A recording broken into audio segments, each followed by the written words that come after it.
Hi, I'm Wes Cunningham, the Senior Principal Investigator in Architectural History for Potomac-Hudson Engineering, PHE.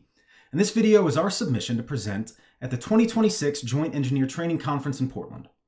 One of the issues that arises on federal undertakings is figuring out how to streamline cultural compliance while ensuring that the projects stay under budget and within the necessary timeline. This presentation will demonstrate how this was accomplished at the historic U.S. Coast Guard Academy in New London, Connecticut, as they seek to enact major facility upgrades while complying with requirements stipulated in the National Historic Preservation Act, namely both Section 106 and Section 110.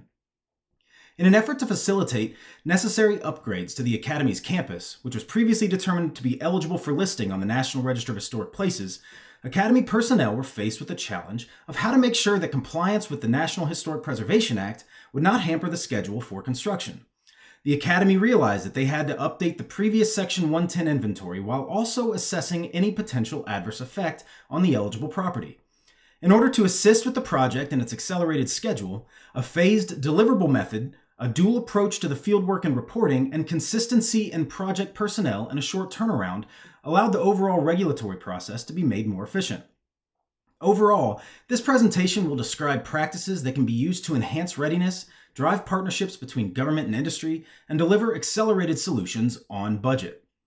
The panelists for this presentation include myself, the Senior PI and Project Manager from PHE, who is responsible for the research, fieldwork, and report preparation for the above-ground portion of the project. I will be joined by Commander Avery Weston, the Facilities Engineer for the Coast Guard Academy, who spearheaded the project and anticipated its cultural implications, and Kristen Heidert, the Senior Principal Investigator for Archaeology from Gray & Pape, a nationally recognized cultural resource management firm who is responsible for the archaeological assessment of the Academy property.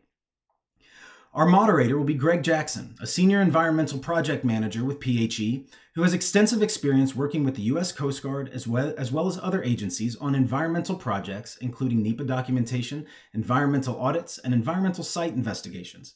His intricate knowledge of the Coast Guard operations and regulatory processes make him the ideal person to facilitate discussions on streamlined approaches for historic facility upgrades.